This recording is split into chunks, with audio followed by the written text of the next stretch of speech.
अड़े डॉक्टर, वार्ता विफल।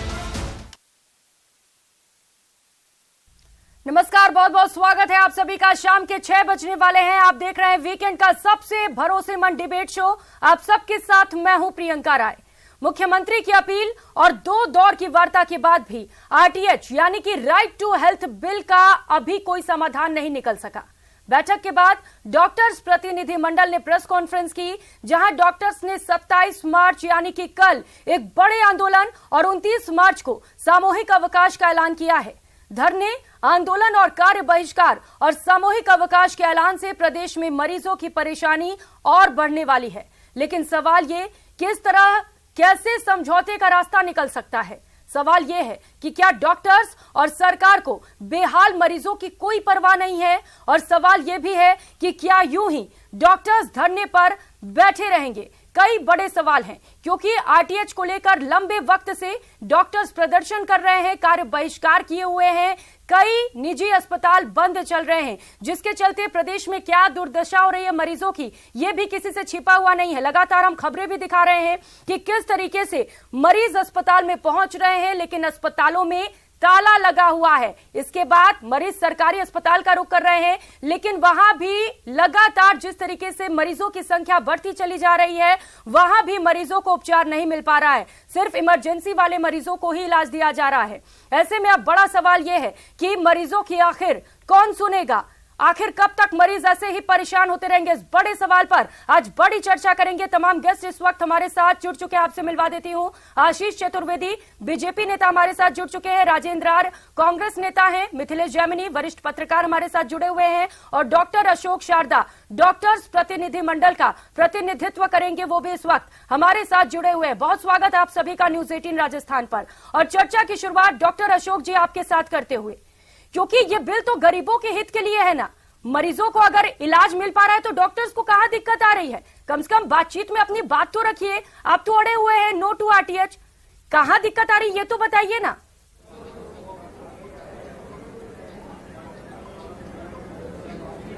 देखिए, इस बिल की इस राजस्थान प्रदेश में कोई आवश्यकता ही नहीं है। गरीबों को इलाज ऑलरेडी मिल रहा था। सारे सरकारी चिकित्सालयों में ये सुविधा मुफ्त थी, और उसके बाद भी आपके चिरंजीवी और आरजीएचएस की स्कीम्स में सारी सुविधाएं मरीजों को मिल रही थी। हाँ। अब इस बिल की कहां आवश्यकता आन पड़ी कि किसी गरीब को हम ये बिल लाकर पकड़ा दें कि जाइए किसी भी अस्पताल में आप इलाज करा लीजिए। आपने इस बिल के माध्यम से चिकित्सक और मरीज के बीच का जो विश्वास की कड़ी थी, उसको तोड़ने का प्रयास किया है कि आपने मरीज को कह दिया कि जाकर किसी भी अस्पताल में इलाज करा लीजिए, और उस अस्पताल में इलाज करा लीजिए जहां का स्वयं का अपना एक सिस्टम है, अपना एक तंत्र है, उसके तहत वो इलाज कर सकता है। इमरजेंसी में जो एक्सीडेंट इमरजेंसी है, उसमें कोई भी अस्पताल पहले भी कभी मना नहीं कर रहा था और अब भी कोई मना नहीं कर रहा है। परंतु सरकार ने जिस प्रकार से इसको प्रचारित किया है राइट टू हेल्थ, ये राइट टू हेल्थ नहीं है। इसमें सारे जो हमारा चिकित्सा तंत्र है, जिसको करीब 70% निजी अस्पतालों ने संभाल रखा है, उसको एक तरह से खत्म करने का ये उद्देश्य से ये बिल लाया गया है। इसमें जनता को जो अधिकार मिल रहा है, जनता का जो हक है, हम उसकी मना नहीं कर रहे हैं, हम उसके लिए कतई बिल्कुल इसका विरोध नहीं कर रहे। परंतु ये चिकित्सकों के अनहित की दृष्टि से ये बिल लाया गया है, वो हम इसके लिए इसका विरोध कर रहे हैं। हो सकता है कुछ ऐसे पॉइंट्स हो जहां पर डॉक्टर्स नहीं समझ पा रहे हैं, उन्हें परेशानियां हो रही है कि आखिर यहाँ पर इलाज कैसे दिया जाएगा, वो अलग की चीज है, वो आप समझ सकते हैं सरकार से। लेकिन अशोक जी, ये कहना कि ये जो बिल है वो लोगों के हित में नहीं है तो गलत है, क्योंकि इस बिल में बहुत सारी ऐसी चीजें हैं जिससे लोगों को फायदा पहुंचेगा। और ये कहना गलत नहीं है कि कई सारे ऐसे निजी अस्पताल हैं जो मरीजों को लूटते हैं। मैं सभी की बात नहीं कह रही हूं, लेकिन बहुत सारे अस्पताल हैं जो इलाज करते हैं, लेकिन मरीज को पता ही नहीं होता है क्या इलाज चल रहा है। इस बिल में तो लिखा हुआ है ना कि आपको बताना पड़ेगा आप क्या इलाज कर रहे हैं, क्यों कर रहे हैं, इसका कितना चार्ज होता है। तो इसमें कहां दिक्कत है? बात करेंगे तब तो हल निकलेगा।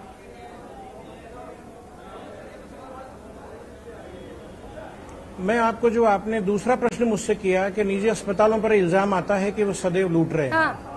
आप कल्पना करिए कि किसी भी निजी संस्थान में, चाहे वह कोई शोरूम हो, आप इनको व्यापार से यदि तुलना करते हैं, कोई दुकान हो, कोई आपका होटल हो, या कोई मॉल हो, या कोई भी आपका प्रतिष्ठान हो, यदि वो निजी प्रतिष्ठान है और वहां से आपको ये मैसेज जाता है कि यहाँ आपको लूटा जा सकता है, तो क्या आप दोबारा प्रवेश करेंगे? कतई नहीं करेंगे। निजी अस्पताल जो भी दे रहे हैं वो सेवाएं अपने जो कर्मचारियों का खर्च है, अपने इनहेरेंट जो खर्चे हैं, वहाँ के इंफ्रास्ट्रक्चरल कॉस्ट है, उनकी सैलरी है, वहाँ का बिजली का बिल है, उनकी एएमसी है, मशीनों के इक्विपमेंट जो लगे हुए हैं उनकी आपके जो किस्त है, बैंक का लोन है, वो जो जमीन खरीदी है, बिल्डिंग बनाई है, उसका जो लोन है उसकी किस्त चुकाने में काम नहीं रहा है। साथ ही मैं दूसरा प्रश्न आपके समक्ष रख रहा हूँ कि आपने कभी सरकार ने ये असेस करने का प्रयास किया कि जिन अस्पतालों से हम ये सेवा प्राप्त करना चाह रहे हैं उनको सरकार ने क्या क्या सुविधा दी है? जब सरकार कहती है कि हमने आपको जमीन दी है मुफ्त में या हमने आपको ये संसाधन दिए, तो ऐसे 1.5 से 2% अस्पताल हैं जिनको सरकार ने जमीन दी है। ये गलत प्रचार मत करिए। 98% अस्पताल डॉक्टर्स ने एक सेल्फ एम्प्लॉयड होने के कांग्रेस नेता भी हमारे साथ जुड़े हुए। राजेंद्र आर्य जी, आरोप लग रहे हैं, डॉक्टर्स आरोप लगा रहे हैं कि सरकार दुष्प्रचार कर रही है, अपनी वाहवाही लूटने के लिए बिल लेकर आ रही है। और क्या इस बिल को पारित करने से पहले आपने डॉक्टर्स को लूप में नहीं लिया था? अब डॉक्टर्स प्रदर्शन कर रहे हैं, मरीज परेशान है, इसके लिए जिम्मेदार कौन है आखिर? कुछ तो हल निकालना पड़ेगा ना सरकार को भी। देखिए प्रियंका जी, जहां तक इस राइट टू हेल्थ बिल की बात है, तो 2018 में जब हम चुनाव में गए थे तो हमने जनता से वादा किया था कि हम सत्ता में आएंगे तो राइट टू हेल्थ बिल देंगे। और जो हमारा चिकित्सा, स्वास्थ्य और परिवार कल्याण का जो हेड है, उसके अंदर हमने पहले बिंदु पे यही वादा किया था और उसी वादे के अनुरूप हमने मतलब विधानसभा के अंदर तमाम चिकित्सा विशेषज्ञों और सभी लोगों के साथ बैठकर एक बिल का ड्राफ्ट तैयार किया, बिल का प्रारूप तैयार किया। उसके बाद में चर्चा करने के बाद में पता चला कि भाई कुछ बिंदुओं पर इनको आपत्ति है। निजी से चिकित्सा कर्मियों को, निजी चिकित्सा के जो नर्सिंग होम्स हैं, हॉस्पिटल्स हैं, उनको आपत्ति है। उसके बाद में मामला विपक्ष को भी साथ में मिलाते हुए प्रवर समिति में गया। विपक्ष के तमाम नेता थे, आज जो हमारे राज्यपाल हैं उस वक्त नेता प्रतिपक्ष थे, उनको भी उस कमेटी में रखा गया, उपनेता प्रतिपक्ष को भी रखा गया और तमाम बीजेपी के विधायकों को उसमें रखा गया और उसमें चिकित्सकों की भी राय ली गई। बिल के अंदर प्रवर समिति ने अपनी पूरी की पूरी बात कही। उसके बाद में उस बिल को 21 मार्च 2023 को विधानसभा के अंदर विपक्ष के साथ में मिलकर पूरी तरीके से ध्वनि मत से पारित करवाया गया। अब आप मुझे एक बात बताइए, हमने जनता से जो वादा किया था हमने वो वादा निभाया और आज आप मुझे एक बात बता दीजिए, प्रवर समिति तक जितनी भी बातें हुई या विधानसभा में जब बिल पारित हुआ तब तक जितनी बातें हुई, सारी बातें विधानसभा में चर्चाएं भी हुई, सब बातें हुई, उसके बाद में बिल पारित हुआ। और आज अगर माननीय मुख्यमंत्री जी, राजेंद्र जी, लेकिन आज निजी चिकित्सक प्रदर्शन कर रहे हैं और ये बात को तो ठुकराया नहीं जा सकता है कि उसमें कई सारे ऐसे पॉइंट्स हैं जिस पर असमंजस की स्थिति है। अगर मरीज को रेफर किया जाता है तो एम्बुलेंस की व्यवस्था अस्पताल वाले करेंगे। सुनिए पैसे कहां से आएंगे ये सब तो आप ही बताएंगे ना।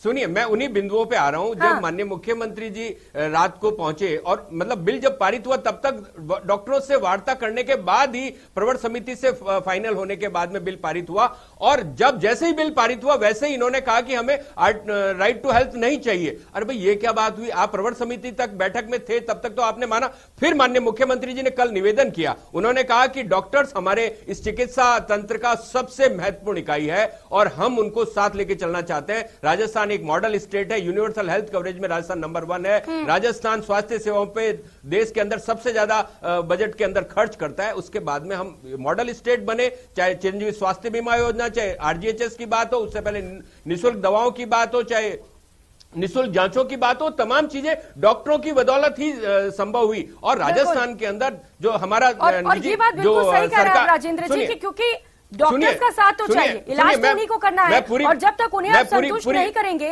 तब तक आप इसे लागू कैसे करेंगे, ये बड़ा सवाल है। लेकिन राजेंद्र जी, आप कह रहे हैं कि विपक्ष का आपके साथ साथ है।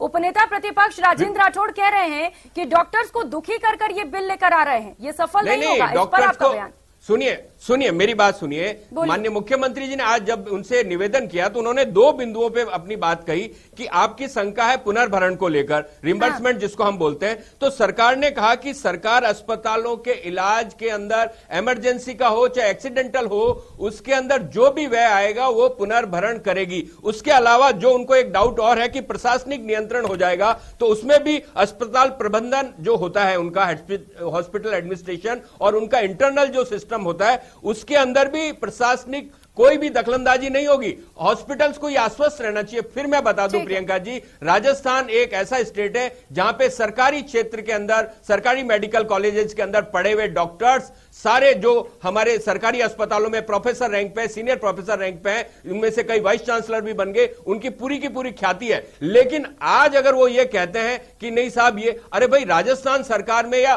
सरकारी मेडिकल कॉलेजेस में तो आप बहुत कम पैसे के अंदर मेडिकल की पढ़ाई पूरी की, आज आप विरोध कर रहे हैं। चतुर्वेदी जी, क्योंकि आप लोग तो पहले साथ थे, सर्वसम्मति से बिल भी पारित हो गया।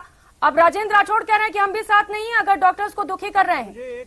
मुझे एक चीज का जवाब दीजिए कि आपके इलेक्शन मैनिफेस्टो 2018 में आया तो 4 साल और 3 महीने बाद कैसे नींद खुली आपकी?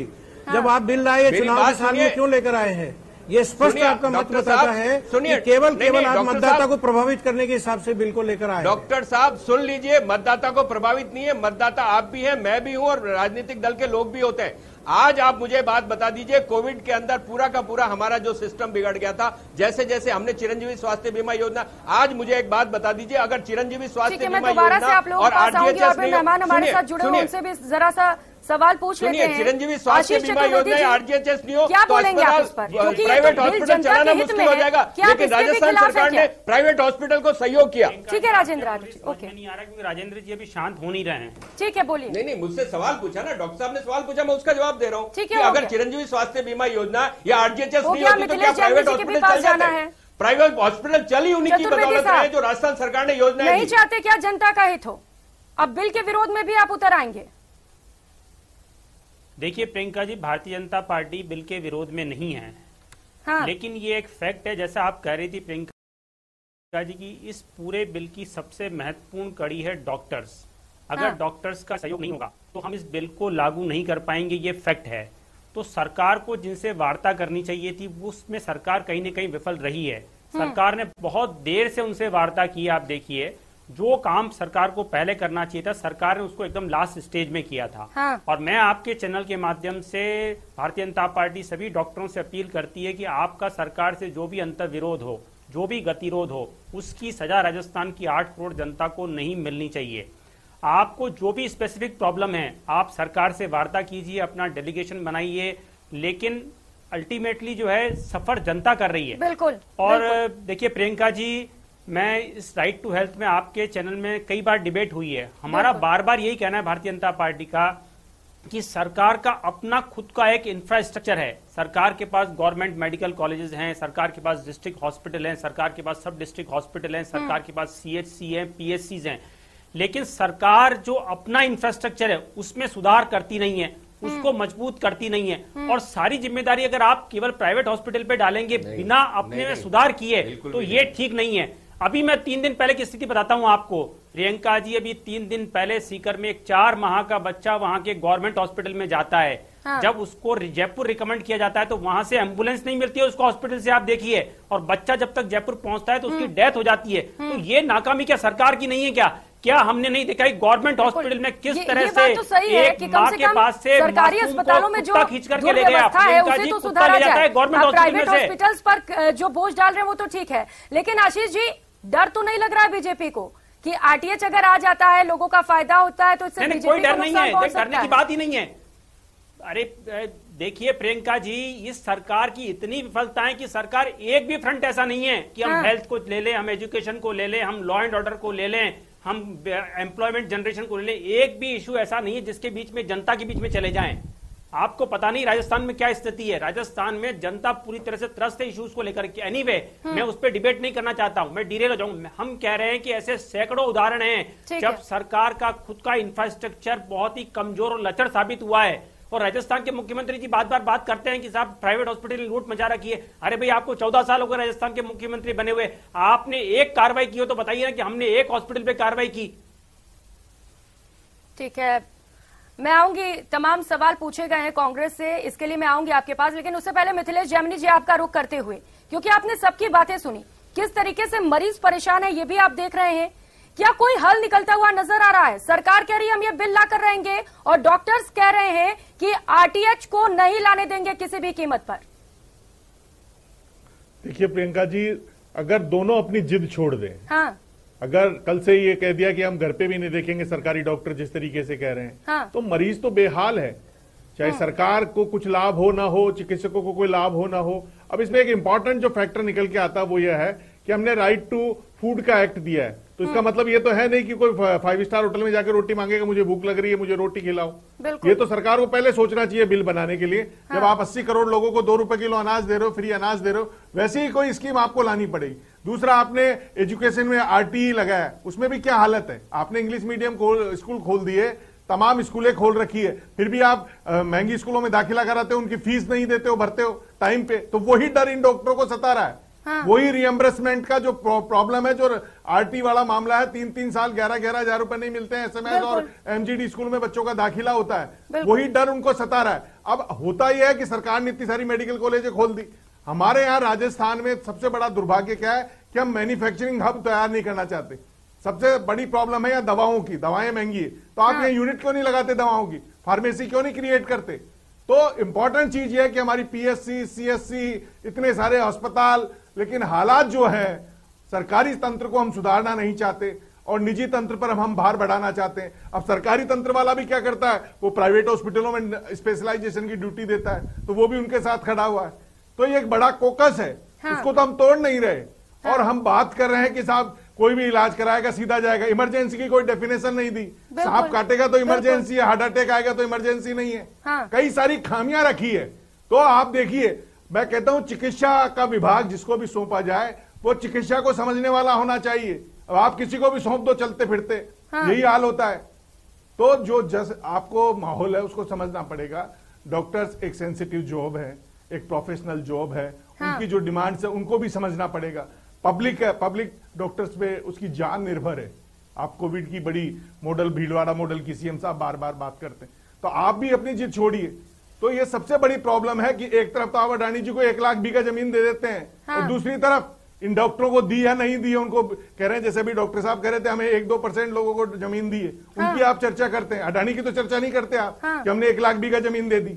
तो ये जनता से जुड़ी हुई चीजें हैं। आप कोई आज प्राइवेट स्कूल वाला कोई स्कूल खोलना चाहता है, कोई इंडस्ट्री लाना चाहता है, राजस्थान में जितना करप्शन है उतना कहीं नहीं है। आप जमीन लेके दिखा दीजिए, अडानी जी को यूं ही मिल गई। तो ये तो सवाल उठेंगे ना। ये डॉक्टर भी यही कह रहे हैं कि हमारे 1-2% को आपने फ्री में जमीन दी है, पूरे गांव में ढिंढोरा पीट रखा है। तो ये जो आपकी जो दोहरी मापदंड है, ये डिजिटल युग है, ये ओटीटी का युग है, आर्टिफिशियल इंटेलिजेंस का युग है। झूठ बोलने से पहले सोचना पड़ेगा, नहीं तो अडानी जी खड़े हो जाएंगे आपके सामने। तो ये तमाम जवाब आपको देने पड़ेंगे। देखिए, ये बिल है, बात ठीक है, नो डाउट कि आप जो बिल लेकर आ रहे हैं वो जनता के हित में है, लेकिन बिल में ऐसे बहुत सारी खामियां हैं। क्या सरकार ने पहले सोचकर ये बिल नहीं लाया? और दूसरी चीज ये है कि आप गवर्नमेंट हॉस्पिटल्स पे क्यों नहीं ध्यान देते हैं? प्रदेश में जो गवर्नमेंट हॉस्पिटल्स है उनकी स्थिति किसी से छिपी है क्या? किस तरीके की वहां पर स्थिति है उसको इतना बेहतर बनाइए ना कि प्राइवेट हॉस्पिटल जाना ही ना पड़े लोगों को। उस पर तो ध्यान नहीं दिया जा रहा है सरकार की ओर से। देखिए प्रियंका जी, आपने कहा कि गवर्नमेंट हॉस्पिटल्स पे और गवर्नमेंट, मुझे आप बता दीजिए, राजस्थान के पड़ोसी जिले, पड़ोसी राज्य हैं उत्तर प्रदेश, मध्य प्रदेश, पंजाब, हरियाणा, ये तमाम राज्य हैं। यहां से बहुत दूर दूर से लोग पेशेंट इलाज कराने के लिए राजस्थान के अस्पताल में आते हैं, एसएमएस में आते हैं, पीबीएम के अंदर आते हैं और दूसरे जो हमारे संभाग के अस्पताल हैं वहां पे आते हैं।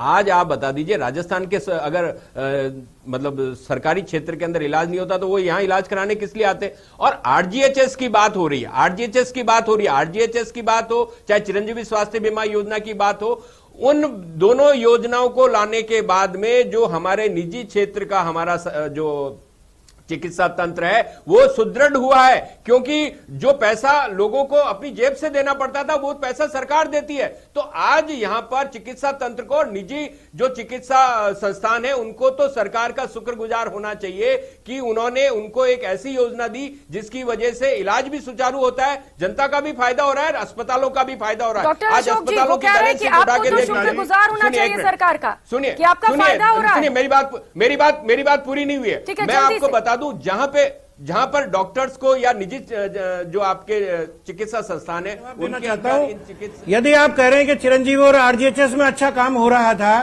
तो ये बिल लाने की आवश्यकता क्यों पड़ी आपको?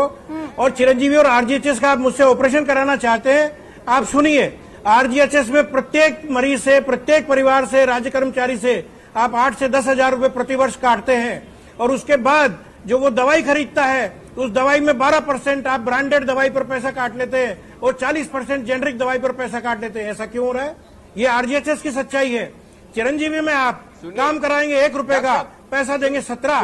कैसे प्राइवेट अस्पताल काम करेगा? आप बहुत तारीफ का काम मत मानिए, इसमें वो समझिए मेरी बात को। आपको चिरंजीवी का पैसा आपका दिया हुआ नहीं है। आप फ्री इलाज करते होंगे ना? अरे हम तो क्या फ्री देखते हैं, उसका प्रचार नहीं करते। नहीं, छोड़ दीजिए। आप जनसेवा के क्षेत्र में निकले हैं, लेकिन आप दोनों लोगों को बैठाना पड़ेगा, डॉक्टर्स को क्योंकि मरीज इतने दिन से परेशान है। डॉक्टर्स कल एक और उग्र आंदोलन की तैयारी है, को नहीं बोलना तो जारी रहने वाला है। तड़प के मर रहा है, उसको आप इलाज नहीं देंगे। वो कह रहे हैं कि पैसा रिवर्स किया जाएगा, सरकार पैसे वापस कीजिए। आप सरकार से वार्ता कीजिए, आपका कोई भी डाउट आप सरकार के सामने रखिए। माननीय मुख्यमंत्री आपकी जनता में भी आके वार्ता, अरे आपकी जनता में हम भी तो आते हैं बाबा, हम अलग हैं क्या? आप हम भी जनता हैं। हमारे पास डॉक्टर समुदाय के पास पूरे राजस्थान में 55 से 60 लाख वोट है। क्या हम जनता नहीं है? का भगवान समझ, कम से कम आप सरकार के साथ जब जा रहे हैं, वार्ता कर रहे हैं, तो वहाँ अपने पॉइंट्स रखिए। मांग कर रहे हैं कि नो टू आरटीएस, ये तो ठीक नहीं है। जिस तरीके से आप गलत, जिस तरीके से पेशेंट को ट्रीट कर रहे हैं, जिस तरीके से पेशेंट को ट्रीट गलत बिंदु ले रहे हैं। मतलब नहीं, आप मरते छोड़ दिया पेशेंट्स को। आपकी जिम्मेदारी होनी चाहिए। मानवता के नाते सभी डॉक्टर इमरजेंसी में ट्रीटमेंट करते हैं। आपने चिरंजीवी का इलाज क्यों बंद किया? आपने आरजीएचएस का इलाज क्यों बंद किया? आपकी परेशानी राजेंद्र आर्य जी आरटीएस को लेकर है। मैंने सुना आपको, आपने अपनी बातें रख ली। इलाज क्यों बंद किया?